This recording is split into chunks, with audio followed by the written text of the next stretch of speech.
Hello everyone and welcome to the complete preview for this weekend's British Grand Prix. I got everything you need to know here ahead of the race, the drivers you should be looking out for, featuring all of the British born drivers, all 5 of them. Yes, there is one that doesn't represent the UK, fast facts, and also the drivers, of course, who have won this race the most over the decades. Silverstone hosted the first ever Grand Prix in Formula 1 history back in 1950. 75 years on, we are back for the 2025 edition.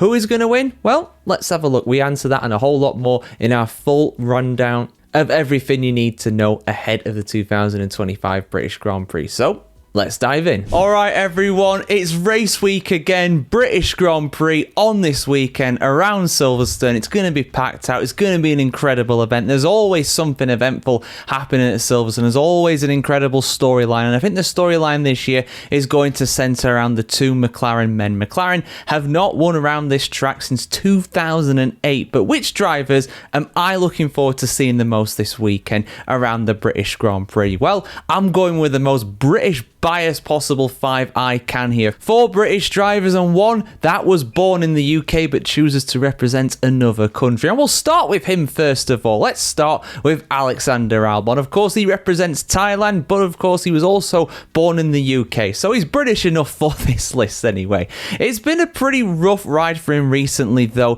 in Formula 1. 3 retirements in the last 3 races. Williams really struggling, not scoring any points at all since the Monaco Grand Prix, and they weren't particularly amazing at Monaco either. Can they get back on form? Well, traditionally this is a circuit where even though Williams don't perform the best throughout a certain season, they can get good results here at Silverstone, and I'm backing them to get a good result this time around. I think they'll get a top 5 or a top 6 somewhere along the way. Carlos Sainz is doing a fantastic job and is a previous winner here from 2022. Indeed, that was his first ever Grand Prix win. But I'm going to choose to focus on Alex Albon as he is one of the home heroes. He'll be getting plenty of support for this race. Of course, there is no Thai Grand Prix yet in Formula 1, so this really is his home race, and it's also the home race of Williams. So I'm hoping for a good result. I'm hoping for a good result for Williams in general, to be honest. They are struggling at the moment and they are coming into the clutches of the likes of RB behind them in the Constructors' Championship. That 5th place there is not secure by any stretch of the imagination, but a good,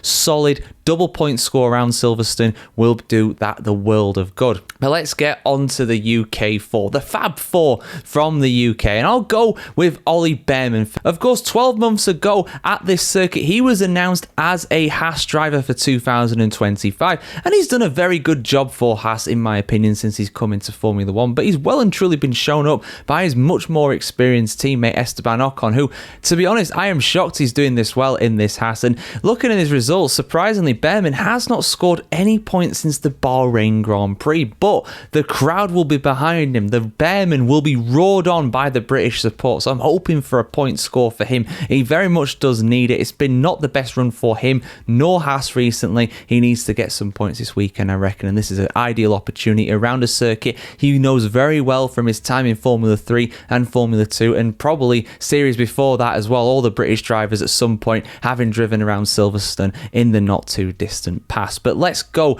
next to George Russell. Russell was so unlucky here 12 months ago. He could have potentially won the race. He qualified very well, but unfortunately a water pump issue put pay to that, and then his teammate Sir Lewis Hamilton went on to win the Grand Prix. More on him very soon, but let's focus on Georgie boy. This season started very much as very consistent for Mr. Consistency himself. Mr. Saturday turning it on, particularly on Sundays. Incredible results for him. He got that win out in Canada, of course, but Mercedes looked a bit average in Austria, to say the least, and I'm expecting if you're good in Austria, you're probably going to be good around Silverstone. Conversely, if you're not very good around Austria, you're probably not going to have a great time in the UK. But we'll see. It's going to be much cooler this weekend. It's meant to rain as well, according to most forecasts as well, so it could very much put the cat amongst the pigeon, and Mercedes do very much do well in changeable conditions, in cooler conditions, as we saw 12 months ago. So George Russell could be an outside bet for the podium this weekend. Also an outside bet for the podium, or maybe an inside bet in truth, because he has of course scored 11 podiums in the last 11 years around this circuit.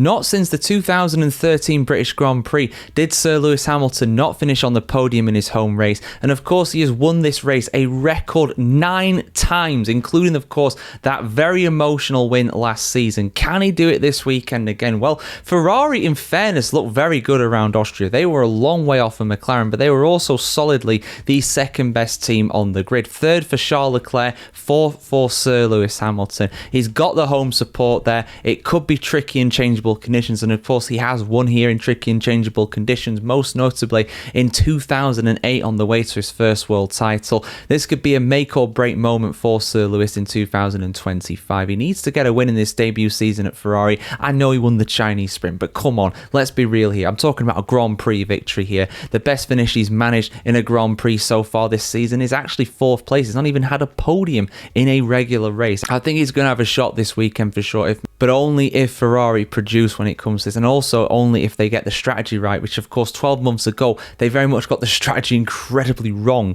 did Ferrari. But if any British driver is going to win this weekend, the favourite has to be Lando Norris.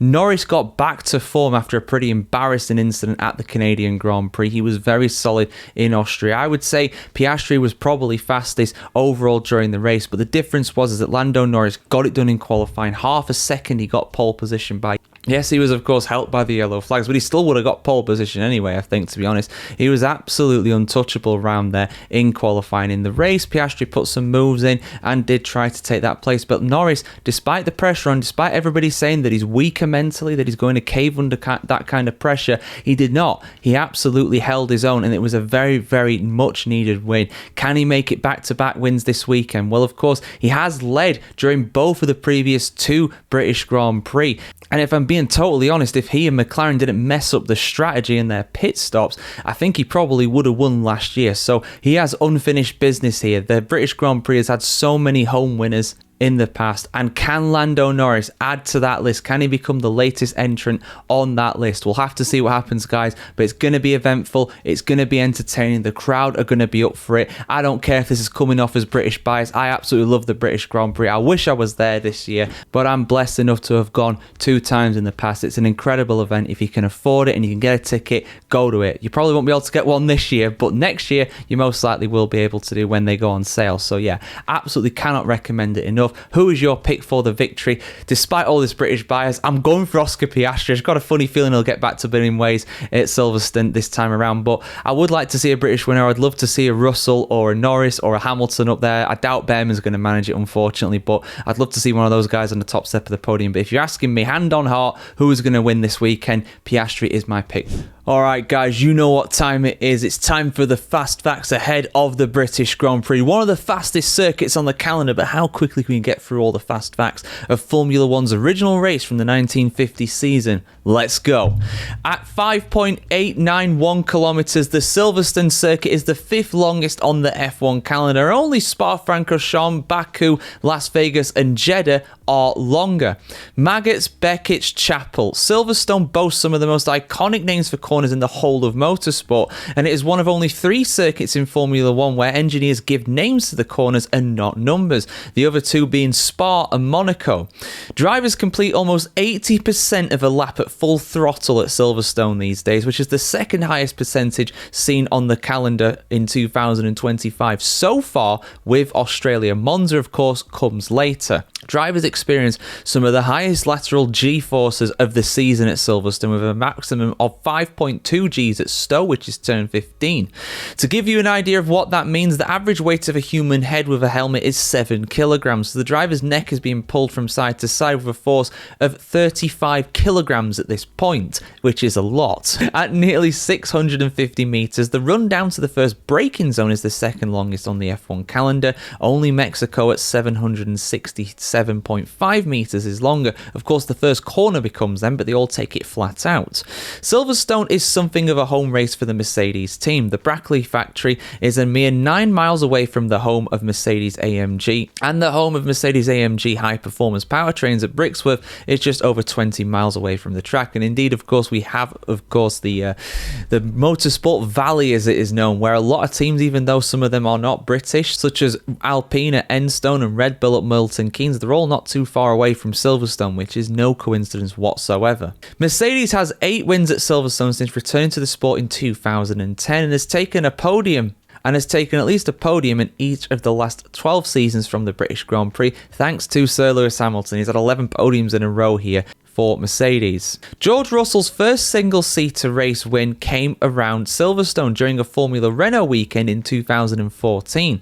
Silverstone is one of 11 different circuits where Max Verstappen has scored at least 5 podium finishes in his 11 seasons in Formula 1. However, he's only ever had 1 victory at the British Grand Prix, 2 if you include the 70th anniversary Grand Prix in 2020, so 2 wins at Silverstone, 1 at the British Grand Prix. By his standards, really low, but we'll see what happens this weekend. The Red Bull Racing team owns the distinction of winning the only F1 championship race other than the British Grand Prix to be held at Silverstone, when Max Verstappen won the 70th anniversary Grand Prix in 2020, like I just mentioned. And Red Bull Racing also won the first race held on the current Silverstone track layout, courtesy of Mark Webber, in 2010. Not bad for a number 2 driver, mate. And 12 months earlier, Sebastian Vettel drove his RB5 to victory in the final race on the old layout, the bridge layout as it were. But is the old layout better than the new one? I'll let you guys debate that in the comments below. Either way, fantastic circuit. We're going to have a great race this weekend. I am absolutely sure. I am so hyped for this. I hope you guys are too, because those are the end of the fast facts. It's race week, guys. The British Grand Prix is on this week, and ahead of the event, of course, I'm going to look at the best, most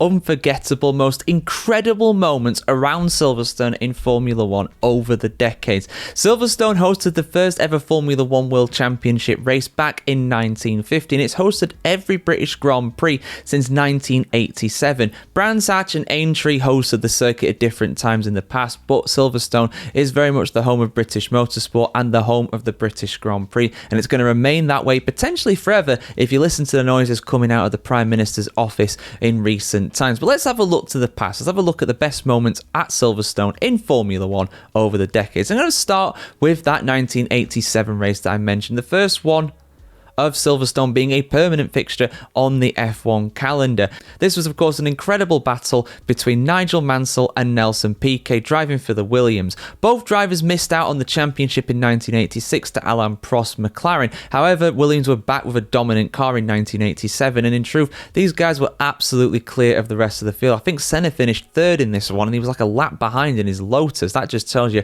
how good they were. Mansell was rapid. He got stopped for some new tyres, and he was much faster than Nelson Piquet. Piquet had the lead though, he had track position, and of course he was going to get the elbows out to make things as difficult as possible for Nigel Mansell to get past. Piquet though never saw this coming, because Mansell pulled off what is basically described as the first ever dummy move, the fade out, where he goes to one way, then he goes the other way, then he goes through, and there's nothing you can do to stop him. That pass down the hanger straight is without doubt one of the most iconic in the history of Formula 1, and our Nige went on to take the victory. Mansell was incredible around Silverstone. He took 4 victories in the British Grand Prix as a whole. He was absolutely unbelievable around there, and Mansell mania was absolutely in full swing after that race. But let's skip ahead now. Let's skip ahead to the 1990s.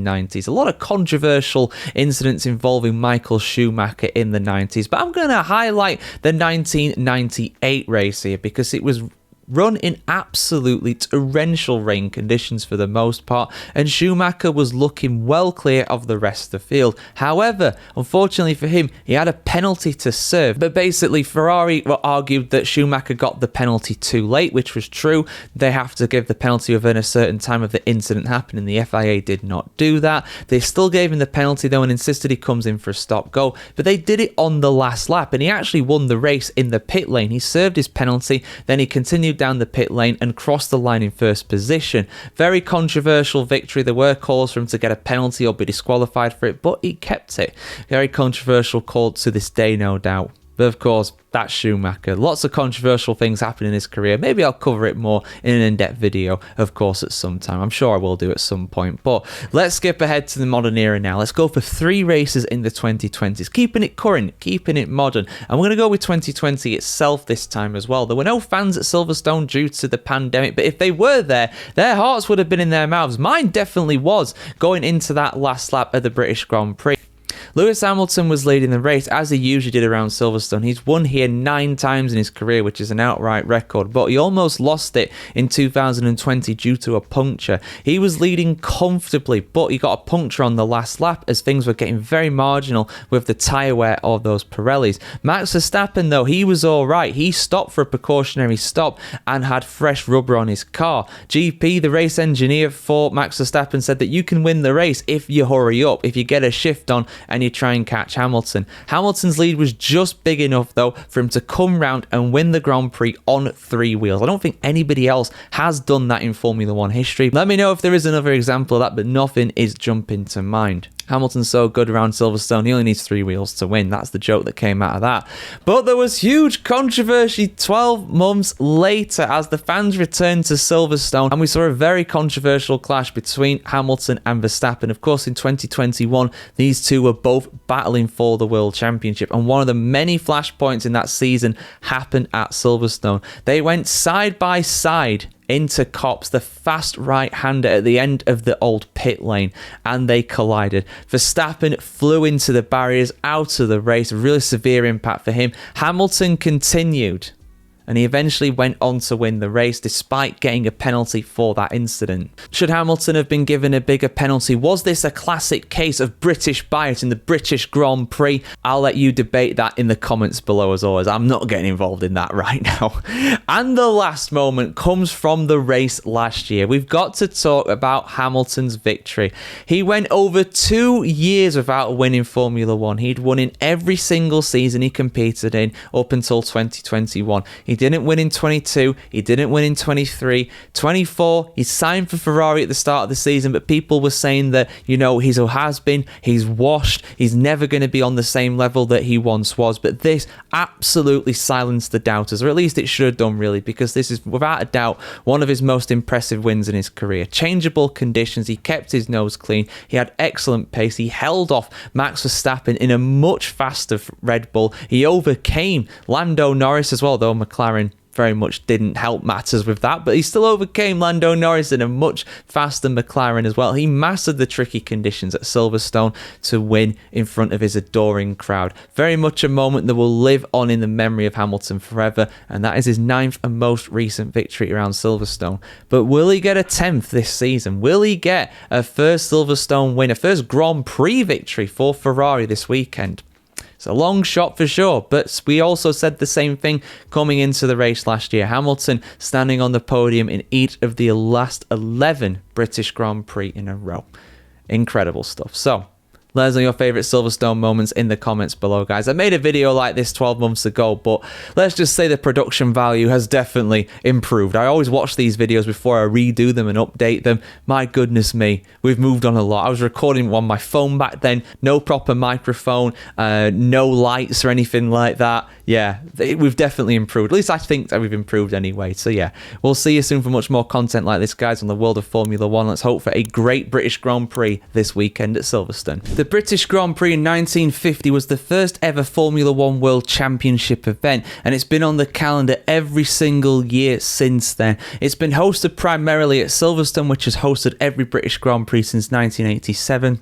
But it's also taken place at Aintree and also Brands Hatch too. But which drivers have won the most Grand Prix around Silverstone, Brands Hatch and Aintree over the decades, over these previous 75 years in Formula 1? Well, good job you asked that. You've come to the right place. These are the most successful drivers in the history of the British Grand Prix. So we don't quite have a top 5. We do have 4 drivers who have won 4 or more British Grand Prix. But we've also got 3 who have won 3. So we'll quickly go through those 3 first of all. And the most recent of those 3 is Michael Schumacher. Schumacher won all 3 of his British Grand Prix driving for Ferrari. He controversially won in the pits in 1998. That is without a doubt something I'm going to cover in more depth, going over the best moments of the British Grand Prix in Formula 1. But we'll just leave that for now. Torrential rain conditions, the Regenmeister absolutely dominating during that race, but controversially winning, like I said.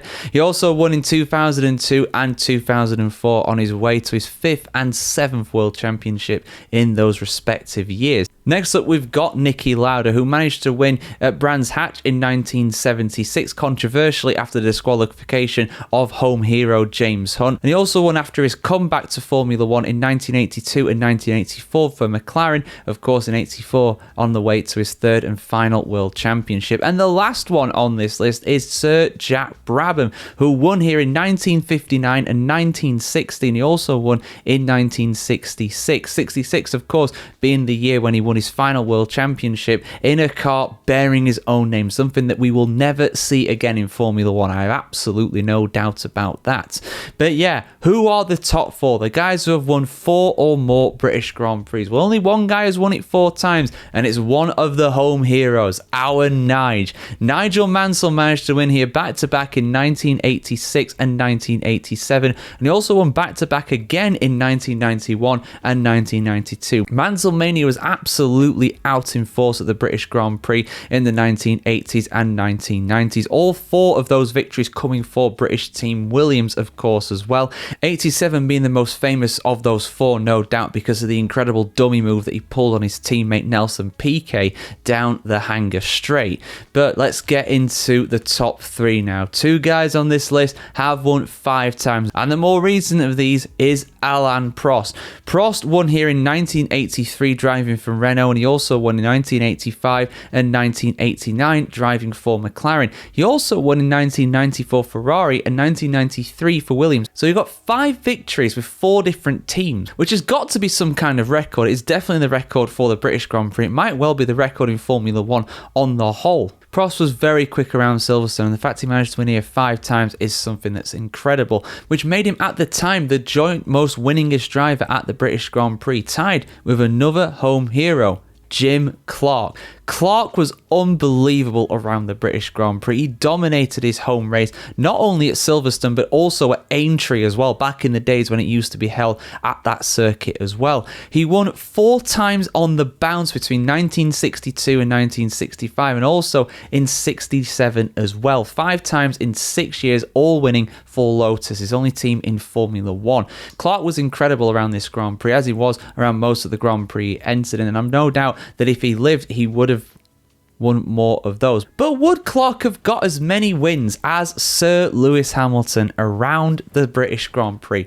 I'm not so sure, because Hamilton has won the British Grand Prix 9 times. It is a record around any circuit in Formula 1. Nobody has won more than 8 Grand Prix at any circuit in the history of Formula 1. Hamilton is the only guy to manage that, and he did it round his home race. I would still argue that his victory in 2008 is probably his most impressive win in Formula 1, or at least his best around the British Grand Prix, with the possible exception of what he managed to do last year, of course. He won in torrential conditions in 2008, winning by, I think, like nearly a minute. He almost lapped the entire field. He was absolutely in a class of his own that day. But it took all the way until 2014 for him to win another with Mercedes. But at Mercedes, the guy was absolutely unstoppable. He won 4 times in a row between 2014 and 2017, and then won 3 times in a row between 2019 and 2021. If you do the maths, he managed to win 7 times in 8 Grand Prix. The only time he didn't win in that run is 2018, when I think he got took out at the start or something like that, but of course still managed to get a podium in that race anyway. But I think his personal favourite win, with the possible exception of 2008, was 2024 last year, winning after more than 2 years. He always won a Grand Prix every single season, Hamilton, and then he didn't win in 22, he didn't win in 23. People were asking questions whether he was still good enough, whether he was still able to win a Grand Prix, and he asked himself those questions as well, and the answer to all of it was absolutely resoundingly yes, he can still win a Grand Prix, and he did it in fantastic style as well, and he won the Belgian Grand Prix not too long after that as well. Hamilton is a master around Silverstone, and even after the day when he eventually retires, he will still be a part of the British Grand Prix, because of course the Hamilton Straight is named after him these days as well. So that's how you know you're a legend, when you're getting a bit of the track named after you while you're still racing around it. Can he get a 10th win this weekend at the British Grand Prix for Ferrari? Given their form this season, that is going to be very difficult, but would you have honestly said coming into the Grand Prix at Silverstone last year that Hamilton was going to win it? I didn't think he had a chance, to be honest, but there he was, top step of the podium. Form is temporary, class is permanent, and nobody is as good around Silverstone than Sir Lewis Hamilton. All 9 of those victories coming at Silverstone. We'll have to see what happens, guys. It's sure to be entertaining. Like, share, comment, subscribe if you want to see more like this, guys. And who is your pick for the British Grand Prix this weekend? Personally, for me, like I've said in my other preview videos, it's going to be Oscar Piastri. But I would love to see a British winner. And if I had to pick one that I'd love to see, it's got to be Hamilton. 10 wins around one track. Let's see if it can happen, guys.